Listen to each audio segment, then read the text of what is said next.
Good afternoon everyone, welcome back to the channel. এইসব artificial গয়নাগাটি ছেড়ে তোমরা একটা ন্যাচারাল গয়না নিশ্চয়ই এতক্ষণে দেখে ফেলেছো, কী করে আর লুকিয়ে রাখবো বলো। তো দেখতে পাচ্ছ আমার মাথা কিন্তু পুরো ফুলের ঢোল হয়ে গেছে। কালকে একটা ছোটোখাটো অ্যাক্সিডেন্ট হয়ে গেছে রাত্রিবেলা। কি হয়েছে, চার্জার খুলতে গিয়ে প্লাগ পয়েন্ট থেকে ছিটকে এসে আমার মাথায় লাগলো, মাথা পুরো একদম আলু হয়ে গেল।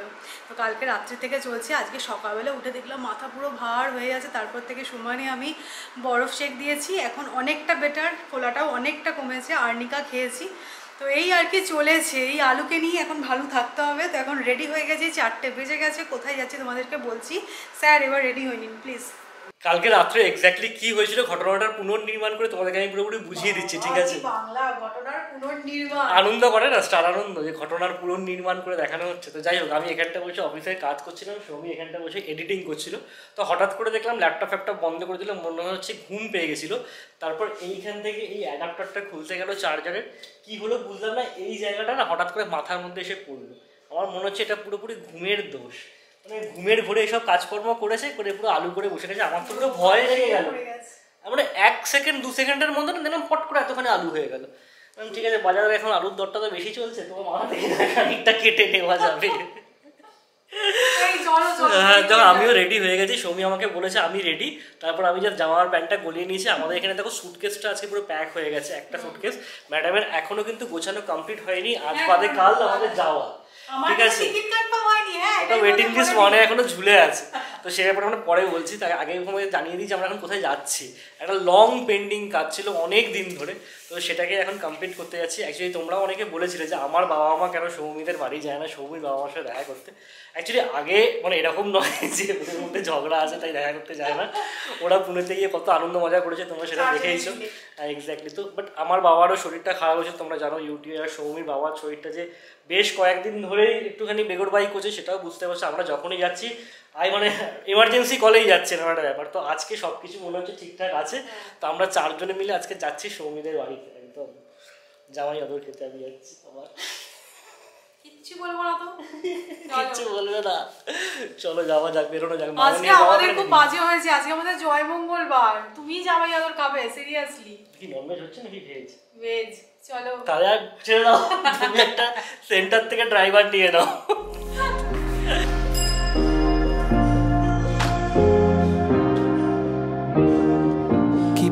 সবাই মিলে বেরিয়ে পড়েছি। আর একটা জিনিস নোটিস করছো তোমরা, মার ওখানে গিয়ে যতবারই বলছি যে এবারেই লাস্ট কিন্তু আর হচ্ছে না। তো যাওয়ার আগের দিন অবধিও মার ওখানে যাচ্ছি। তো মামুনিও অনেকদিন ধরে বলছিল যাবো আর হচ্ছিল না।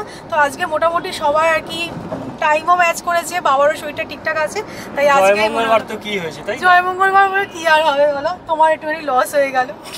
না সত্যি মামুনি বাবা অনেকদিন পর আমাদের বাড়িতে যাচ্ছে, একটু নিরামিষ খেতে হবে, কিছু করার নেই। কিন্তু কালকের জন্য আর ফেলে রাখলাম না, কারণ পরশু দিনকে একদম সকাল মাঝরাতেই বলা চলে। বলো কটার সময় যেন আমাদের ট্রেন? 5:45 হাওড়া থেকে। মোটামুটি তোমাকে 4টে তো বেরোতেই হবে। 4টেয় বেরোতে হবে, হ্যাঁ 5:45। মামুনি ভাবছে কি বলতো, বোম্বের টাইমটা 8:20 ছিল। মোটামুটি বেশ কিছুক্ষণ হয়েছে আমরা চলে এসেছি। এই যে দেখো আমাদের পুরো গ্রুপ এখানে, 4 জনে সবাই বসে আছে, আমাদের পুরো বৃদ্ধজনেরা আছে, তাই তো? আর এখানে খাওয়া দাওয়া শুরু হয়ে গেছে, হ্যাঁ একদম। এই যে মাকেও দেখে নাও। তো এই ঘরটা একটুখানি ঠান্ডা করে, মানে এসিতে আমরা একটু থাকছি। আজকে কিন্তু যথেষ্ট বৃষ্টি হলো, কিন্তু প্রচন্ড গরম, হিউমিডিটি ভীষণ। আজকে যেহেতু মঙ্গলবার কি আর করবে, তুমি বলে দাও নাকি? সিঙ্গারা, পনিরের চপ, এটা কি? এটা সন্দেশ, আর এটা হচ্ছে কি রসমালাই টাইপস। ভালোই। তাও মানে সবার প্লেট থেকে উঠে গেছে, ইনি একমাত্র ফুল প্লেট খাচ্ছেন। লাস্ট পর্যন্ত ব্যাটিংটা আমিই করি। এক্স্যাক্টলি। বলছে যে আজকে তো নিরামিষ, তুমি বলছো সেন্টার থেকে ড্রাইভার নিয়ে যাও। ওর পোষাচ্ছে না, গাড়ি এসে গিয়ে। তো যাই হোক, এই আড্ডাটা আর এখন হবে না, আমরা চলে যাচ্ছি কাল বাদ পরশু। তো ঠিক আছে, আবার হবে, আবার পুনেতে সব একসাথে জড়ো হবে। তো বাবাও মোটামুটি এখন ঠিক আছে। মোটামুটি আড্ডা কিন্তু অনেকক্ষণই চললো, এখন ঘড়িতে বেজে গেছে 7:05। চলো নাকি এবার? কি গো, বেরোবে তো এবার নাকি? একজন দেখো এদিকে রান্নাঘরে জমে গেছে। চলো বাবার জন্য মাংস বানাচ্ছি। আড্ডা দিতে দিতে সবাই ভুলেই গেছে টাইমের কথা। হ্যাঁ চলো, হয়ে গেছে। চলো চলো চলো চলো। হ্যাঁ কিছুতেই আশা হচ্ছে না। পরে আপনাদের সাথে দেখা হবে দিদি। ওইটাই আজকে ভীষণ ভাবে প্রায় 2 বছর হবে মনে হচ্ছে। হ্যাঁ 2 বছর তো হবেই দেখা হলো সব। না 2 বছর কেন হবে, আমাদের তো গত অগাস্ট মাসেই তো সবকিছু হলো। জুলাই মাসে আমাদের পুনেতে গৃহপ্রবেশ হলো।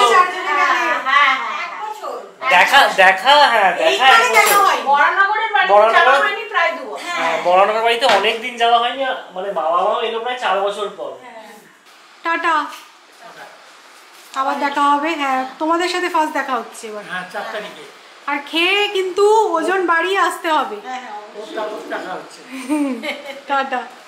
Good morning everyone, welcome back. আজকে নেক্সট ডে। কালকে ফিরতে ফিরতে অনেকটাই লেট হয়ে গেছিলো, তারপরে বাড়ি এসে জয়মঙ্গলবার ছিল বলে রান্না টান্নাও ছিল, তো সেই সব করে আর আমি ব্লগটাকে কন্টিনিউ করতে পারিনি। তো আজকে হচ্ছে আমাদের কলকাতায় লাস্ট ডে। এবার কলকাতাকে মিস করার পালা। আমি আর সৌরভ গাড়িতে উঠে জাস্ট বলছিলাম যে সত্যি কথা এই গাড়িটাকেও আমরা খুব মিস করব। এই আমাদের যা সার্ভিস দিয়েছে কলকাতায়। কলকাতা আসার ঠিক 7 দিনের মাথায় আমরা গাড়িটা কিনে নিয়েছিলাম, আর এই 3 মাস সত্যি আমাদেরকে যা সার্ভিস দিয়েছে সেটা বলার না। এক্স্যাক্টলি। তো ফ্যামিলির সবাইকে তো মিস করবোই, আর তার সাথে সাথে সব কিছুই কলকাতাকে মিস করব। তো এখন কোথায় যাচ্ছি বলো তো? শ্যামবাজার কালীবাড়ি। মনে হচ্ছে পয়লা বৈশাখের দিন যাওয়ার কথা ছিল, কিন্তু ওই দিন তো আমার একটুখানি শরীরটা খারাপ হয়ে গেছিলো বলে যেতে পারিনি। তো মনে করে রেখেছিলাম যে যাব, তো তাই ভাবলাম যে লাস্ট দিন আজকে যেতেই হবে, গিয়ে একবার মাকে প্রণাম করে চলে আসবো।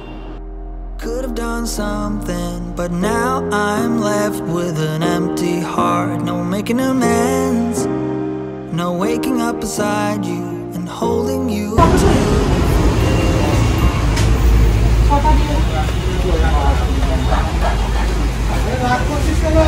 আমরা এখন পুজো দেওয়ার জন্য ফার্স্টে মিষ্টিটা নিয়ে নিচ্ছি। হ্যাঁ মালাটা নিয়ে নেব।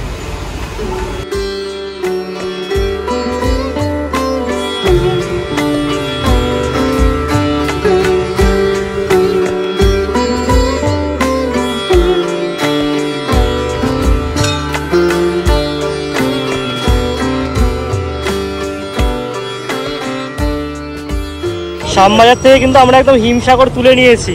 এটা কালকে দুরন্ত করে পুনে যাচ্ছে নাকি? খুব ভালোভাবে কিন্তু পুজো দেওয়া হয়ে গেছে। কি বলতো, অকেশনে না গিয়ে এরকম ফাঁকা ফাঁকা টাইমে গেলে পুজোটা আমার মনে বেশি ভালোভাবে দেওয়া যায়। সমান সে তুমি পয়লা বৈশাখের দিন যাও আর 25শে মে যাও, বাকি মন থেকে ডাকবে যেদিনকে ভালোভাবে ডাকার সুযোগ পাওয়া যাবে সেদিনকে যাওয়াটাই বেটার মনে হয়। তো আমরা এখন বাড়ি ফিরে যাচ্ছি, তবে তার আগে নাইট্রোজেনটা চেক করে নিতে হবে। মামুনিদের সব বুঝিয়ে টুজিয়ে দেওয়া হচ্ছে, তাও একটুখানি তেলটাও একটু ভরে দাও যদি হঠাৎ করে বেরোয়। টায়ার প্রেসার চেক করে সমস্ত করে রেডি করে একে মুছে টুছে টাটা বলে আবার কিছুদিন পর একে ব্যবহার করা হবে। এখন আবার আমাদের ওইটা পড়ে আছে, ওকে দেখতে হবে গিয়ে ওর কি অবস্থা। ওর অবস্থাও খারাপ। তো চলো, আমি একটুখানি শ্যামবাজারে গেছিলাম। আর বললাম না কি কিনেছে দেখায়নি, আর বলছিলাম যে ভিডিও করবে, না ভিডিও করবো না, গিয়ে দেখাচ্ছি কি কিনেছি। ওই কাছাকাছি ছিল, আমি বললাম যে চলো কিনেই নি একদম। লাস্ট সানডে আমাদের বাড়িতে যে মেনুটা হয়েছিল তাতে কিন্তু তোমাদের সবার জিভে জল এসে গেছিলো, এই নিয়ে কোনো ডাউট নেই। আর আজকের মেনুটা জাস্ট ওয়াও। আজকে বাবা যখন সকালবেলা বাজার থেকে মাছগুলো নিয়ে এলো না, তখনই ভেবে নিয়েছি যে আজকের মেনুটা অসাধারণ হতে চলেছে। তো মা এখানে এখন আলু ভাজছে, তোমাদের কী কী রান্না আছে সেটা পরে দেখাচ্ছি। অলরেডি হয়ে গেছে মোটামুটি রান্না, এখন বেজে গেছে 1:05। আজকে তাড়াতাড়ি খাওয়া দাওয়া করা হবে।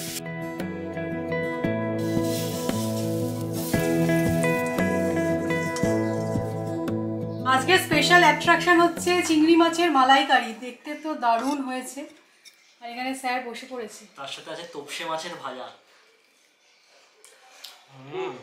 মা এটা না বেসনের মধ্যে পেঁয়াজ পোস্ত এসব দিয়ে ভাজে, খেতে দারুণ হয়।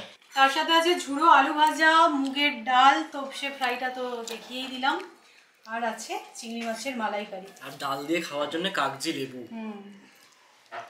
চলো, কাল থেকে এগুলোই মিস করবে নাকি?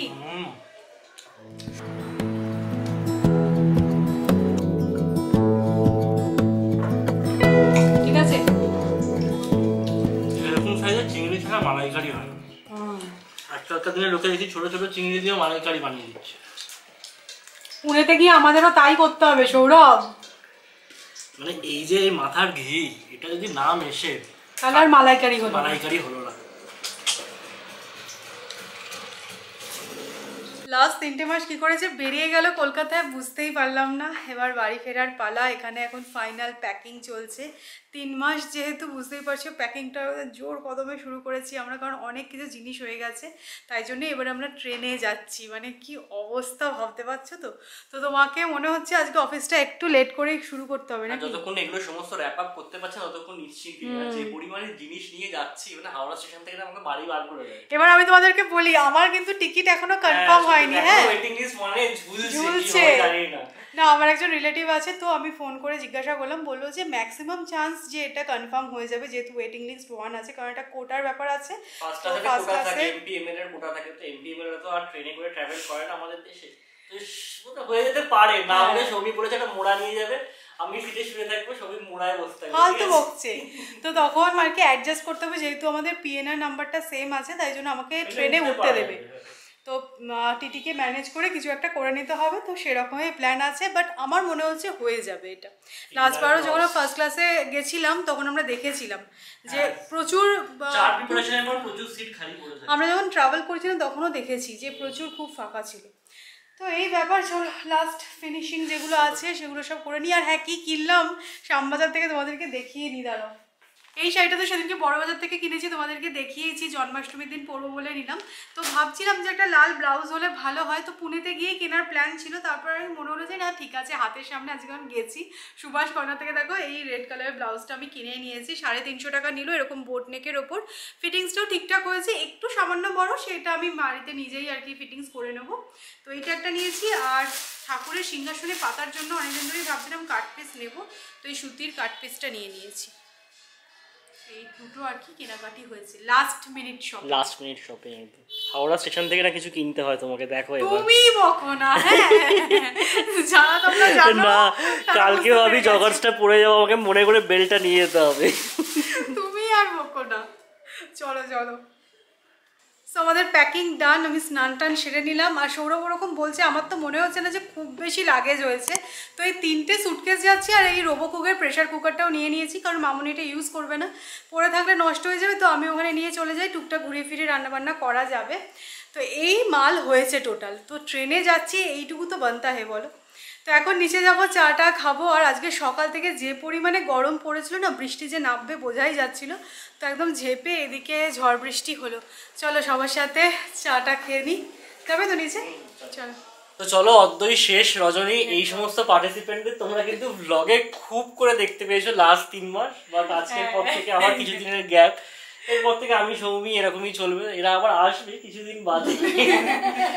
মামুনির যাওয়ার তো পরিকল্পনা চলছে, দিদিকেও বলা হচ্ছে যেতে, বাট অন্নবের পরীক্ষা কলেজ এসব থাকে, তো সবকিছু ম্যানেজ করে। তো না হলে তো পুজোর সময় দেখা হচ্ছে আবার সবার সাথে। তো কলকাতায় আমাদের এই চায়ের পরের আড্ডাটা আমরা খুব মিস করবো, এই আর কি।